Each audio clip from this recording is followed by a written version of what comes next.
तो वैराग्य तो हर साधक को हर युग में चाहिए, पर साधना का भाव बदल जाता है। जैसे अब इस समय है तो ध्यान योग नहीं लग पाएगा, क्योंकि मन बहुत मलिन है, वायुमंडल, खान पान, व्यवहार, कैसे ध्यान लग पाए। अब देखो जिनके पास मोबाइल है वो ध्यान कर सकते हैं? आप जरा विचार करो, जहां एकाग्रता करने की कोशिश करो तो मोबाइल रखा हुआ, वो तुम्हारी एकाग्रता को बहिर्मुख ही रखेगा, बाहरी रखेगा, बहिर्मुख रखेगा। अच्छा 5-10 मिनट हुए, अपने आप मन कहेगा खोल के देखो किसी का मैसेज तो नहीं है, किसी का कोई इमरजेंसी कॉल तो नहीं है। अब वो मतलब बहिर्मुख बनाए रखेगा। हमें लगता है आजकल कोई बिरला ही होगा जो मोबाइल ना रखता हो, नहीं, बहुत अच्छे साधक, कृपा पात्र जन ऐसे हैं, सैकड़ों हैं जो नहीं रखते हैं, पर कोई बिरला ही नहीं रखता होगा। और दूसरी बात, खान पान इतना मलिन हो चुका है, आप मलिन ना करें तो भी मलिन हो चुका है। इतने केमिकल पड़ी सब्जियां, इतने केमिकल पड़े अन्न हो गए हैं कि जो हमारे शरीर को शक्तिहीन कर रहे हैं, जो हमारी बौद्धिक शक्ति को कमजोर कर रहे हैं। और इतना वासना बढ़ गई है कि वो ऐसी वासनात्मक क्रियाओं में कि ब्रह्मचर्य नहीं रह पा रहा है। तो ब्रह्मचर्य जिसका परिपक्व, प्राण जिसका सूक्ष्म, मन जिसका एकाग्र, वही ध्यान कर सकता है। अच्छा अब दूसरा, जैसे त्रेता में यज्ञ, तो अब यज्ञ के लिए शुद्ध घी, हविष्यान, शुद्ध ब्रह्मणत्व से ब्रह्म ऋषि युक्त तो मंत्रों का ज्ञान, और ऐसा यज्ञ कि भगवान नारायण को तृप्त कर दे, असंभव नहीं। तो यज्ञ पूरी होना, हविष्यान पवित्र अन्न मिलना, खाद डाले बिना कुछ पैदा ही नहीं हो रहा है। खाद केमिकल ही तो है, अशुद्ध केमिकल ही तो है, और वही जड़ों में जाकर उसको तो यज्ञ सिद्ध होना मुश्किल है। अगर हम पूजा करना चाहें तो पूजा के पदार्थ में शुद्ध मिलना मुश्किल। तो अब एक बात रह गई, कलौ तद्धरि कीर्तनात्, भगवान के गुण का कीर्तन, भगवान की लीला का कीर्तन, भगवान का नाम जप। देखो श्री तुकाराम जी ने भगवान के गुण नाम कीर्तन के बल से सदैव भगवत धाम प्राप्त किया। नामदेव जी, बड़े बड़े महापुरुषों ने भगवान के नाम गुण कीर्तन से, कलयुग केवल नाम आधारा, सुमिर सुमिर नर उत। पर वैराग्य इसमें भी चाहिए। अब भोगों से आप राग करेंगे, मनमानी आचरण करेंगे तो भगवान नाम जप पाएंगे क्या? पापवंत कर सहज स्वभाव, भजन मूर्ति भाव न काऊ। जो पाप करता रहता है उसका भजन में मन ही नहीं लगता, और पाप की समय बाहुल्यता है, कोई जानता ही नहीं है कि पाप से हटना चाहिए। वैराग्य तो चारों युगों में समान है, लेकिन साधन का भेद हो सकता है। साधन का भेद ये कि जैसे कलयुग में ना यज्ञ हो सकती है और ना ध्यान सिद्ध हो सकता है और ना विशाल पूजा हो सकती है पवित्र। इसमें एक ही बात है, भगवान का नाम गुणगान करो, भगवान का नाम जप करो और नाम के ही ध्यान में रहो, और जितना कर्तव्य है वो पवित्र आचरणों के द्वारा पूर्ण करो, भगवत पूजा मान के, तो भगवत प्राप्ति निश्चित है। जी, एक ऐसा जैसे कभी भजन करने बैठते हैं तो एकांत में बैठते हैं ना, तो बहुत मन व्याकुल होता है और रोने लगता है। तो मन व्याकुल होता है, अगर प्रभु के लिए रोने लगता है तो अच्छा, अगर विषय के चिंतन में जाता है तो हमें क्या परेशानी? कोई परेशानी नहीं। हम नाम जप कर रहे हैं, वो लौट के हमारे पास ही आएगा, हमारे बिना उसका अस्तित्व तो नहीं, हम उसको दस्तखत नहीं करेंगे भोग के लिए, तो व्याकुल होकर शांत हो जाएगा और पवित्र हो जाएगा। जैसे जैसे मन जलता है वैसे वैसे पवित्र होता है। समझ रहे हो? हाँ, शांत। अगर भगवान के लिए अश्रु आ रहे हैं तो बड़ी कृपा है, उसको आप प्रकट मत कीजिए, उसको अंतर में रखिए। ठीक है? अंशुल जी नई दिल्ली से। राधे राधे। राधे राधे महाराज जी, आपके चरणों में कोटि कोटि प्रणाम। महाराज जी, कर्म प्रधान है या भक्ति, और अगर किसी एक को चुनना हो तो किसको प्राथमिकता दें? आपने दो जो कहा वो दो हैं ही नहीं, एक ही है। जैसे पूरी सृष्टि श्री भगवान की है, आप जानते हैं, ये बात तो सुना होगा, पूरी सृष्टि भगवान की है ना। इतना आस्तिकता तो भाव आपको पता है, और आपके अंदर भी भगवान की शक्ति है, आपको पता है। आप जो संचलित हो रहे हैं, आपका जो जीवन देख पा रहे हैं, सुन पा रहे हैं, बोल पा रहे हैं, आपके अंदर जो चैतन्यता है वो श्री भगवान की है। आप ये मानते मानते कि नहीं? आपका ये ढांचा आपका नहीं है।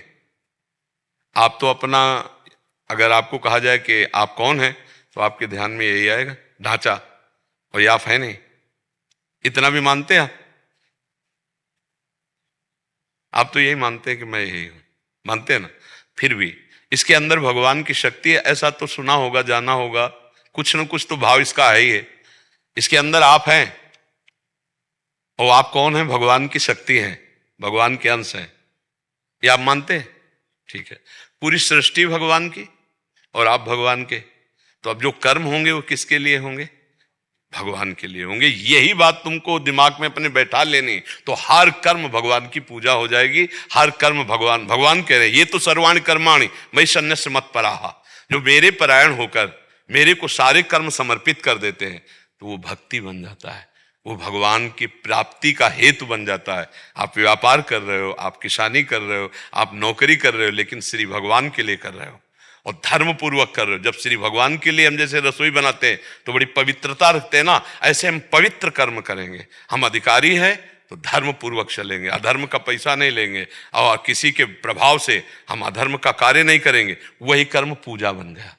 भक्ति और कर्म अंतर नहीं है। जब हम अपने लिए कर्म करते हैं, स्वार्थ पूर्ति के लिए कर्म करते हैं, तब वो कर्म हो जाता है और बंधन कारक होता है। और जब हम शास्त्र सम्मत कर्म करते हैं तो वो पुण्य बन जाता है। और जब हम शास्त्र विरुद्ध कर्म करते हैं तो पाप निषिद्ध कर्म बन जाता है। और जब हम भगवान के लिए करते हैं तो भक्ति बन जाता है। समझ रहे ना? तो हमारा कर्म ही भक्ति हो गई। अगर हम अलग से अगरबत्ती नहीं लगाते, हम अलग से आरती नहीं करते, लेकिन हम सुबह जब उठे तब भगवान का चिंतन करते उठे कि हमारा ये कर्तव्य, हम राष्ट्र सेवा में, समाज सेवा में जा रहे हैं और वो कर्तव्य भगवान की पूजा है। और बीच बीच में नाम स्मरण करते रहे, राधा कृष्ण राम कृष्ण हरि, जो नाम प्रिय है बीच बीच में। और हर कर्म पूरा होने के बाद हे भगवान ये कर्म आपको समर्पित है, यत करोषि भगवान ने कहा, जो वो पूजा हो जाएगी। अब कोई संशय है? कर्म ही भगवान की पूजा है। यदि भगवान के लिए किया जाए, वही कर्म जब अपने लिए किया जाता है तो बंधन कारक हो जाता है, वो केवल कर्म रहता है। और जब हम निष्काम भाव से समाज सेवा, भगवान सेवा के लिए, तो कर्म योग बन जाता है। और कर्म योगी का मोक्ष होता है, कर्मयोगी का कल्याण होता है। और जब हम कर्म शास्त्र विरुद्ध करते हैं तो निषिद्ध पाप कर्म बन जाता है, तो दुख देने वाला होता है। और जब शास्त्र युक्त करते हैं तो पुण्य बन जाता है, जो सुख देने वाला होता है। लेकिन सुख और दुख दोनों से जो मुक्ति करा दे वो भगवान की भक्ति है, जो भक्ति युक्त कर्म किया जाता है, कर्म को भगवान के लिए समर्पित। देखो, युद्ध से बड़ा भयावह कोई कर्म नहीं होगा। और अर्जुन को भगवान युद्ध करने के लिए आदेश करते हैं, वो हुई ना भक्ति।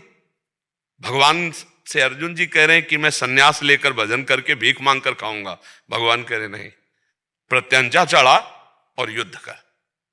तो अपने कर्तव्य कर्म को भगवान की आज्ञा मानकर भगवान के लिए करना, यही भक्ति है। आप कभी मंदिर ना जाओ, जाओ बढ़िया है, लेकिन ना जाओ तो कोई दोष नहीं है। आप कभी, लेकिन आप नाम स्मरण भगवान का करते हुए अपने कर्तव्य को कर्म समझा, तो कोई तुम्हें भक्त माने चाहे ना माने, भगवान आपको अपना मानेंगे। हाँ, बाहरी दिखावा नहीं आपके अंदर, तो लोग कह सकते हैं कि ये भक्त नहीं, कभी हमने मंदिर जाते नहीं देखा, कभी हमने इसको ऐसा नहीं देखा, पर वो भक्त है। हमारे शब्द पर ध्यान दीजिए, जो अंदर नाम जप करता है और भगवान के लिए कर्म करता है, वो भगवान का भक्त है, वो भगवान की प्राप्ति कर लेगा। आप समझ पा रहे हैं? सुरभि पंचोली जी, ऑस्ट्रेलिया से। जय श्री राधे महाराज जी। महाराज जी, सबसे पहले मैं आपका आभार व्यक्त करना चाहती हूँ, क्योंकि आपके सत्संग के द्वारा मुझे पूज्य भाई श्री और पूज्य बाबा जी का, राधा बाबा जी का परिचय मिला। इनके अति दिव्य परिचय ने मेरे जीवन की दिशा ही बदल दी। बहुत बहुत धन्यवाद। महाराज जी, मेरा प्रश्न है कि अहम और अहंकार में क्या अंतर है और अहम का नाश कैसे? देखो, शुद्ध अहम ब्रह्म में है। शुद्ध जो मैं है, अहम का मतलब मैं, वो ब्रह्म में है। और जब वो प्रकृति का कुछ लेके होता है तो अहंकार हो जाता है। जैसे विद्या को लेके तो मैं विद्वान, धन को लेकर मैं धनवान, बल को लेकर मैं बलवान, ज्ञान को लेकर मैं ज्ञानी, भक्तों को लेकर मैं भजनानंदी, मैं त्यागी। मैं के साथ जहां प्रकृति का कुछ भी लगा उसे अहंकार कहते हैं। जो अहम है वो शुद्ध ब्रह्म है। अहम जिसके आगे कुछ जुड़ा ना हो, और जिसके आगे कुछ जुड़ा होता है वो अहंकार होता है। आप समझ पा रहे? अहंकार का मतलब है कुछ भी प्रकृति का जुड़ जाना, प्रकृति जनित जो भी जोड़ के बोला जाएगा मैं के साथ, वो अहंकार है।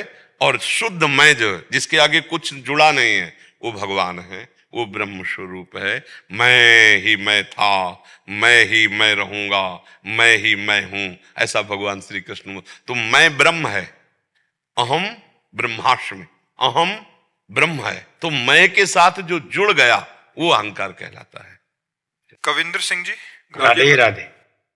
राधे राधे गुरुदेव, आपके चरणों में दंडवत प्रणाम। गुरुदेव, आपके श्रीमुख की वाणी ने हमारे जीवन की दिशा और दशा दोनों ही परिवर्तित कर दिया। इसके लिए आपको किन शब्दों से धन्यवाद करूं, मेरे पास शब्द नहीं। चल बात, जैसे आपने भी कहा और आपने भी कहा, धन्यवाद तो उस परमात्मा का है जिसने हमें और आप सबको अपने मार्ग में लगाया है। धन्यवाद के पात्र हम नहीं हैं, धन्यवाद के पात्र प्रभु हैं, जिन्होंने हम जैसे अधमों को लेकर के अपने मार्ग में लगाया, अपनी योग्यता दी, अपनी बातें बुलवाई। वो उनकी बात, वो जो आपका परिवर्तन हो रहा है प्रभु से हो रहा है। आप तक जो बातें पहुंचकर आपका परिवर्तन कर रही, वो मेरी बातें नहीं, वो प्रभु की बातें हैं। हाँ, शरीर ये दिखाई दे रहा है और अंदर जो बोल रहा है वो परमात्मा बोल रहा है, वही बता रहा है, वही समझा रहा है, वही आपका परिवर्तन कर रहा है। तो हम तुम सबके धन्यवाद महामहिमा में पूजनी श्री भगवान हैं, प्रभु हैं, हम नहीं हैं, किंचन मात्र हम नहीं हैं। वो ऐसे कर दे चाबी तो अभी बोलना बंद हो जाए, समझ खराब हो जाए। चाबी सही घुमाए हैं तो सही चल रहा खिलौना, और अगर चाबी हटा ले तो अभी ठप हो जाए खिलौना। तो अगर ये खिलौना कह के हम बहुत बढ़िया नाच लेते हैं तो उसको भ्रम है, चाबी ना भरे तो नाच नहीं सकता है। ऐसे ही करें करावें आप सब, जने बढ़ाई दे। आप वो परमात्मा, वो प्रभु आप ही कर रहे हैं। निमित्त बना लेते हैं, कभी प्रेमानंद को निमित्त बना लिया, कभी कोई नामधारी को निमित्त बना दिया, बना निमित्त देते हैं और करते केवल आप ही हैं, आप ही परमात्मा ही करते। सच्ची मानो भैया, जो बुलवा रहे हैं वो बोल रहा है, जो करवा रहे हैं वो हो रहा है, जो दिखवा रहे हैं वो देख रहा है, जो समझवा रहे हैं वो समझ रहा है। उसके सिवा कुछ नहीं हो रहा। ये इधर की बात कह रहा हूं। आपकी क्या समझ है भगवान आपको जाने, लेकिन इधर की क्या समझ है? इधर सारी समझ केवल हरि है, केवल प्रभु हैं। वही समझ बन के बैठे, वही वाणी से बुलवा रहे, वही सारी। तो हमें लगता है कि पर्दे को आप देखकर कहते धन्यवाद, लेकिन धन्यवाद का पात्र है पर्दे के पीछे जो काम कर रहा है। पर्दे में आप किसी को धन्यवाद दे तो गलत जगह धन्यवाद गया। पर्दे के पीछे देखो, धन्यवाद के पात्र पर्दा नहीं है, इसके पीछे जो छुपा हुआ तत्व है वो हरि है, वो भगवान है, वही सब कर रहा है और वही आपके भी हृदय में बैठा हुआ है। पर हम अहम देह भाव का होने के कारण समझ नहीं पा रहे हैं। वही धन्यवाद का पात्र है। हम सबके धन्यवाद को वहीं समर्पित करते हैं, क्योंकि वहीं से धन्यवाद की बात निकलती है। नहीं, जैसे आप वैसे हम भी वैसे अधम जीव हैं। उन्होंने घसीटा, अपने चरणों में लगाया और जैसे लगाए उसी का आपको लाभ मिल रहा है, वही आपको लाभ दे रहे हैं। परमात्मा के सिवा, प्रभु के सिवा किंचन मात्र कुछ नहीं है। प्रभु वही सब कुछ कर रहे हैं, उन्हीं की जय जयकार है, उन्हीं की धन्य है जो हमारी भी वृत्ति को लगाए हैं और आपकी भी वृत्ति को लगा रहे हैं। वो इतने बड़े खिलाड़ी हैं कि पर्दे के पीछे से सब काम करते हैं और कोई उनकी जय कम समझ में आती, सामने पर्दे की जय ज्यादा दिखाई। ये माया त्रिगुणात्मिका, माया का देह का पर्दा है। ये देह के पर्दे के अंदर बैठा हो जो प्रभु है, जो हरि है, जो परमात्मा है, वही कर रहा है। आप समझ पा रहे? हाँ, उसी का खेल है और उसी के धन्यवाद है, उसी का आभार है, उसी की जय जयकार है। हम सब तिनके हैं, उनके तिनके हैं। जैसे तिनका हवा अगर दक्षिण उड़ाना चाहे तो उसको उड़ना ही पड़ेगा, और पश्चिम उड़ाना चाहे तो उड़ना पड़ेगा। तिनके की ताकत नहीं कि हवा चल रही हो दक्षिण की तरफ और वो प्रवाह कर ले पश्चिम की तरफ। ऐसे ही हमारी ताकत नहीं कि हम एक शब्द भी बोल सके। वो बुलवा रहा है तो बोल रहे, वो आपके उत्तर दिलवा रहा है तो दे पा रहे हैं, वो आपका परिवर्तन करवा रहा है तो परिवर्तन हो रहा है। इसमें मैं कहीं नहीं हूं, बिल्कुल 100% मैं कहीं नहीं हूं, केवल वो प्रभु का खेल हो रहा है। अब ये कोई जान पाए तो जान पाए कि आप पर प्रभु की कृपा है, आप पर प्रभु की कृपा है। वो जो आपका परिवर्तन हो रहा है प्रभु कर रहे हैं, हम नहीं कर रहे हैं।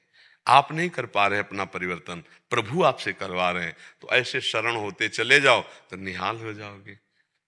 ये जान जाओ कि प्रभु आपको कितना प्यार करते हैं तो अभी निहाल हो जाओगे। समझ पा रहे आप?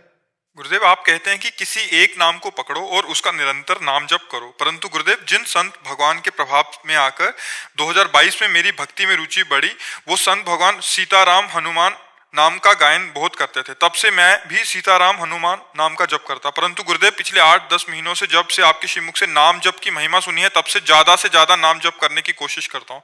बट महाराज ये कह रहे हैं कि 3 नाम हो गए, सीता, राम और हनुमान। हाँ नहीं, वो एक ही है, वो तीन नहीं है। सीता राम हनुमान ये एक ही है, समझ पा रहे हो? हनुमान जी का ढांचा केवल है, उनके अंदर सीता ही राम विराजमान है। वो राम रसायन में डूबे हुए हैं। राम रसायन तुम्हारे पाशा, और हृदय में सीताराम विराजमान। ढांचा केवल दिखाई दे रहा है हनुमान, और अंदर बैठे सियाराम। सियाराम हनुमान जी में समाये हुए हैं, रोम रोम में समाये हुए हैं। तो हम जब सीताराम बोले हैं या हनुमान बोले तो सीताराम बोल रहे हैं, सीताराम बोले तो हनुमान बोल रहे हैं। हनुमान सीताराम ये एक ही, कोई अंतर नहीं। और वैसे भी सिद्धांत के अनुसार तस्मित् तज्जने भेदा भावात्, भगवान और भगवान के भक्त में अभेद स्थिति होती है, उसमें भेद नहीं माना जाता है, तो उसमें कोई अंतराय नहीं है। समझ रहे? कोई अंतराय नहीं, तीन नाम नहीं जप कर रहे, वो एक ही नाम जप कर रहे हैं। उसमें अब कोई बोले शाम्ब सदाशिव शाम्ब सदाशिव, तो अब वो दो नाम थोड़ी हो गए। फिर उसका चिंतन गया कि शाम्ब सदाशिव की गोद में बैठे हुए गणेश जी महाराज, कार्तिकेय जी महाराज, वो सब एक ही परिकर, कोई अंतर थोड़ी है। और भगवान के जितने स्वरूप हैं सब एक ही तत्व हैं, कोई दो नहीं। पर हम जब चित्त को एकाग्र करके लगाना चाहते हैं तो एक जगह लगेगा, एक जगह लगेगा। अब वो एक जगह, जैसे मान लो हम सीताराम सीताराम जप रहे हैं, तो हमारी वृत्ति ये गई कि हनुमान जी की कृपा के बिना सीताराम का प्रेम प्राप्त नहीं होता, तो जय हनुमान जय हनुमान जय हनुमान। लेकिन हमारा लक्ष्य सीताराम ही है, क्योंकि हनुमान जी की कृपा से सीताराम का प्रेम प्राप्त होगा। आप समझ पा रहे ना? आराधना में जब रंग हनुमान जी डालेंगे तो सिया राम ही सिया राम होंगे। आप देख लेना, अंतिम परिणाम में देख लेना, वो एक ही तत्व। और जब सिया राम को देखो तो एक है, दो नहीं है। वो लीला के लिए दो बने हुए, तत्व एक ही है।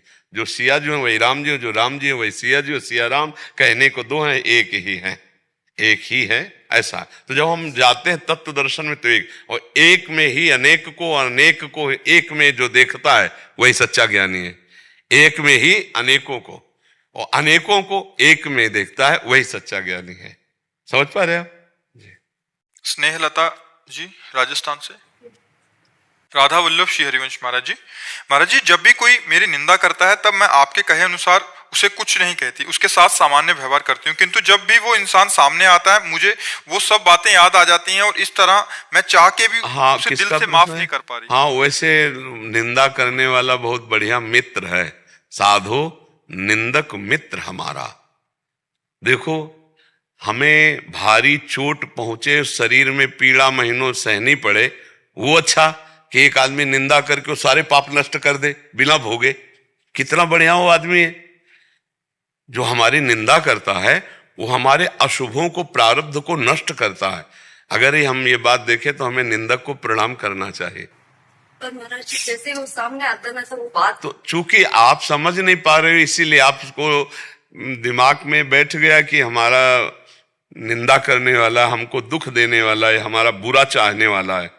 अगर ये उल्टी बात हट जाए और सही बातें आ जाए कि ये निंदा करके हमारे पापों का नाश करने वाला, कितना महान हमारा हितैषी है कि हमारी निंदा करके हमारे पापों का नाश कर, तो हमारा प्रणाम करने का मन होगा। इसीलिए चरणदास जी ने लिखा है कि हमारा निंदा जो करे वो स्वस्थ रहे, क्योंकि स्वस्थ रहेगा तभी तो निंदा करेगा, और निंदा करके वो हमको पवित्र कर रहा है। कबीरदास जी ने कहा, निंदक नियरे राखिए आंगन कुटी छवाए। ज्यादा दूर मत रखो उसको, नजदीक ही हो तो और बढ़िया है, क्योंकि बिना साबुन बिना पानी निर्मल करे स्वभाव। वो हमारे अंतःकरण को निर्मल कर रहा है हमारी निंदा करके। हमें तो लगता है निंदा करने वाला बहुत अच्छा है,